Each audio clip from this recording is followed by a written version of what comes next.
So your inner being knows where you stand in your physical bodies in relationship to everything that you desire, where you stand in relationship to it, and is calling you through a projection of ideas and impulses all day, every day. Now, whether you hear those impulses, whether you receive those ideas from your very high-flying, pure positive energy, no resistance inner being, whether you hear that calling or not, has to do with what you've got going on vibrationally. If you're in a bad mood, you can't hear that. If you are angry or frustrated or fearful, you can't hear it. But if you're joyful, if you're happy, if you're playful, if you are in love or if you are feeling appreciation, then you are in the vibrational vicinity of it, and then those impulses and those ideas just flow seamlessly to you. Thoughts turning to things, you see. And as you receive an idea and you say, oh, I know what I want, or, oh, I've got the best idea.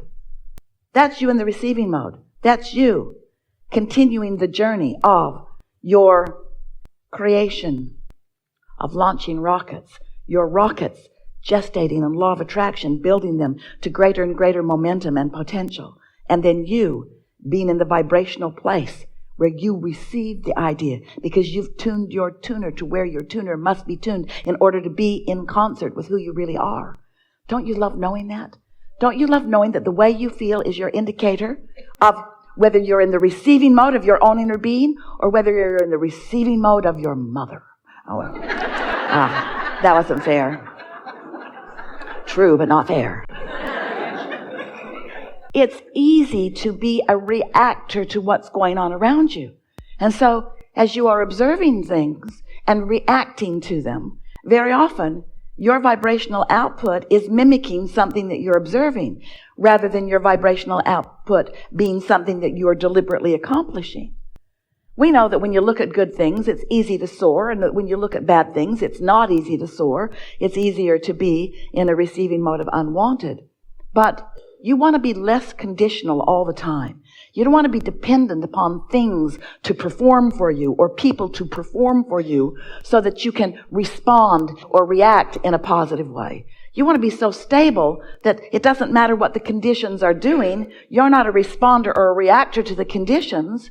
You are tuned into the frequency of who you are, and therefore you are controlling the conditions of your life experience. And oh, we know you so well. And unless you are controlling the conditions of your experience, you are not the hands in the clay deliberate creator that you came here to be, and you are not liking it one bit. You know that feeling of somebody did something and they shouldn't have done it and how mad you are at them for doing it? That's not the receiving mode. You know the feeling that you used to be happier because that person used to treat you in a different way, and now you're not that happy because that person is not holding you as their undivided attention? That's not the receiving mode.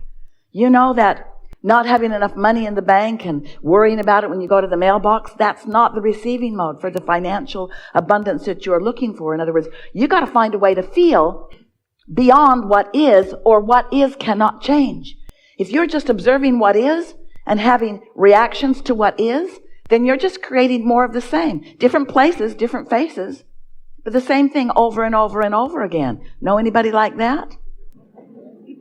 And so, what we want you to know is how much you have changed. What we want you to know is how much life has caused you to create a vibrational reality. What we want you to know is who you really are and what you are on the precipice of. What we want you to know is what you have created and what all of us are focused upon, and what is so easy. Now you know you want it for you to bring it to fruition, but you cannot focus on its absence and bring it to fruition at the same time. And your needing to see it, hear it, smell it, taste it, touch it is what messes you up. If you could accept that it exists, can you? Say yes, but you don't mean it yet. If you can accept that it exists and you can enjoy the feeling of it, let's say that you could use an extra $100 or $200 or $300,000 now. In fact, let's say that not only could you use it, but you really need it. There's just stuff's been going on. Let's say you need it. You need it. And because Your life experience has caused you to ask and ask and ask. You have been putting so much abundance into your vortex. And because everything you ask for, ask as step 1, is answered immediately, that's step 2. Since this vibrational reply has happened, and the abundance that you've been asking for is already all queued up for you, it won't take long for it to come into your experience. But your awareness that it isn't here yet will hold it off indefinitely. As long as you look and don't see it, as long as you're looking where it isn't, you're not going to offer a vibration that's going to let it in. So you're not going to be in the receiving mode. So you're not going to be in the right place at the right time. You're not going to connect with the path of least resistance that's going to give it to you. Path of least resistance. Your blessed inner being knows where you stand in relationship with everything you want and is calling you forward on your path of least resistance toward it.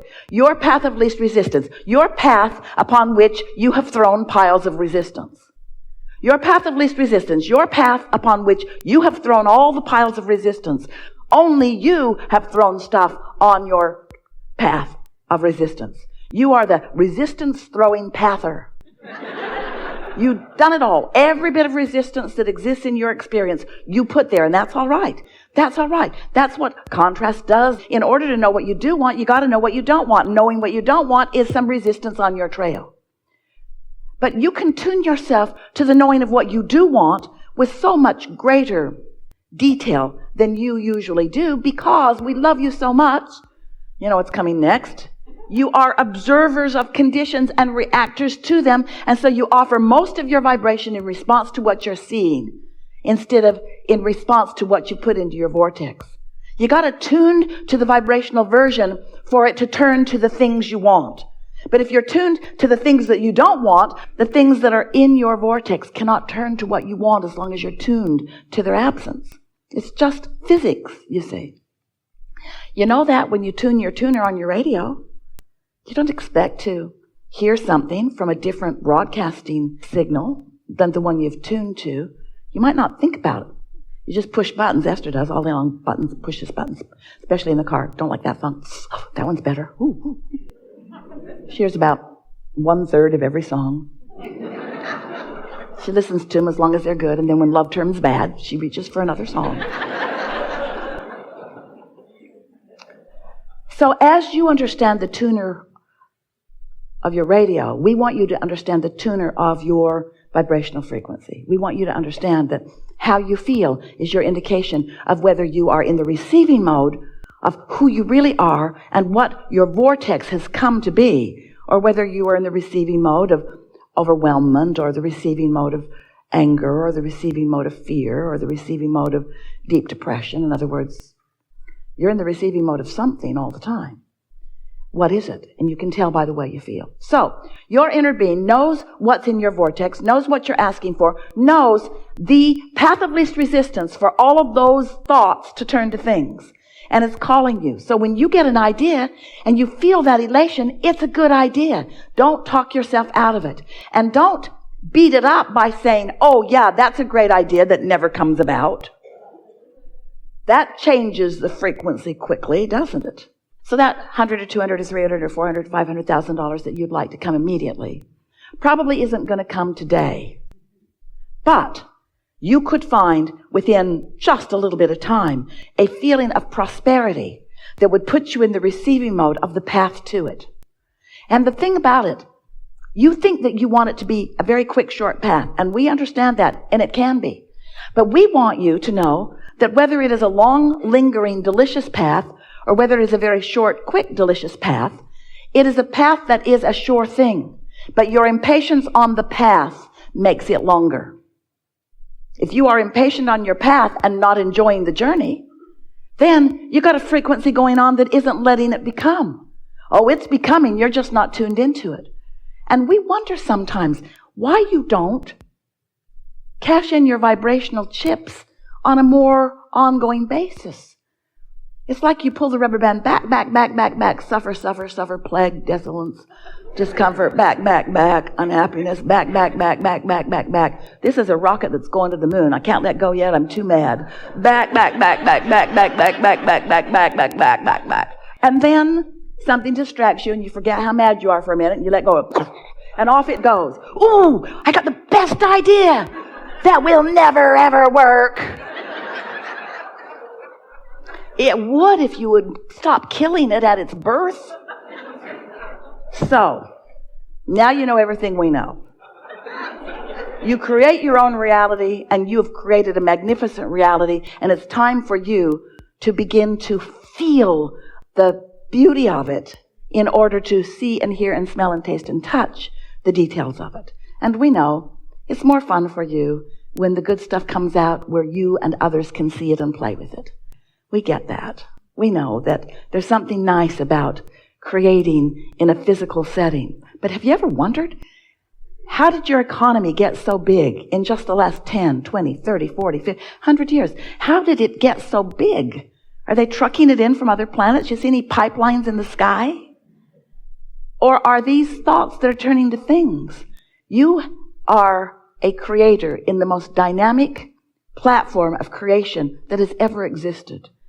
And we are so looking forward to you acknowledging that that is so and beginning the deliberate managing of your own vibrational frequency so that you can more often be in the receptive mode of the ideas. Because that is the sweet spot. Oh. Sifting and sorting through contrast isn't so sweet, but it's necessary, and it's something that you do naturally. It's not even something you have to think about. That's step one. It just happens. Step two is not your work at all. That's source energy and law of attraction, gathering up everything that you want, gathering all the cooperative components, getting it ready for you to be ready.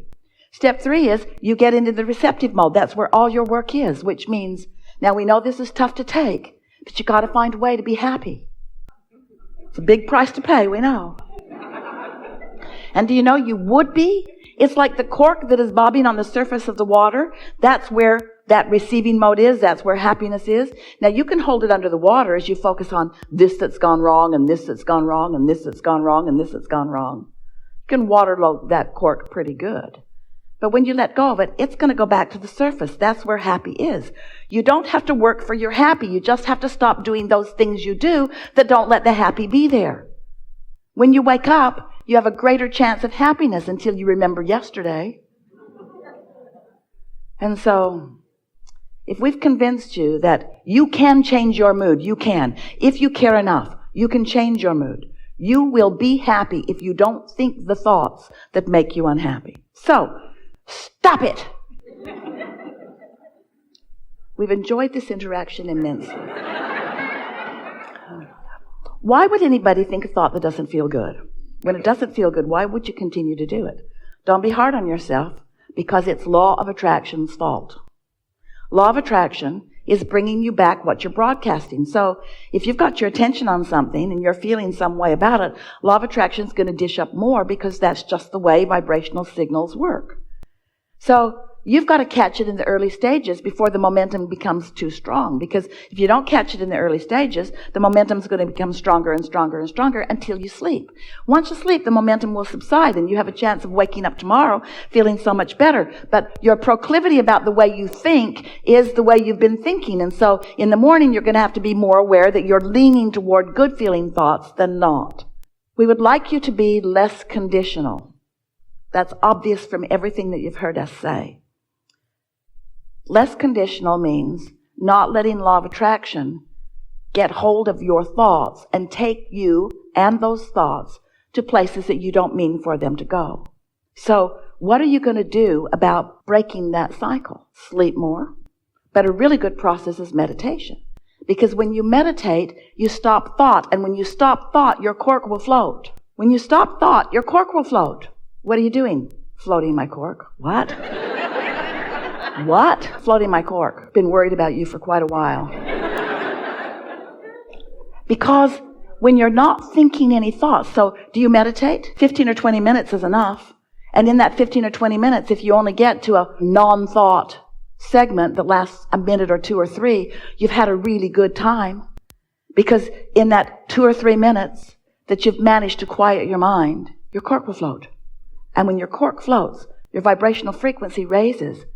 But the most important thing about that is you have a conscious realization through every bit of your physical body of what that feels like. You've practiced that frequency. So now your propensity to do it again is greater.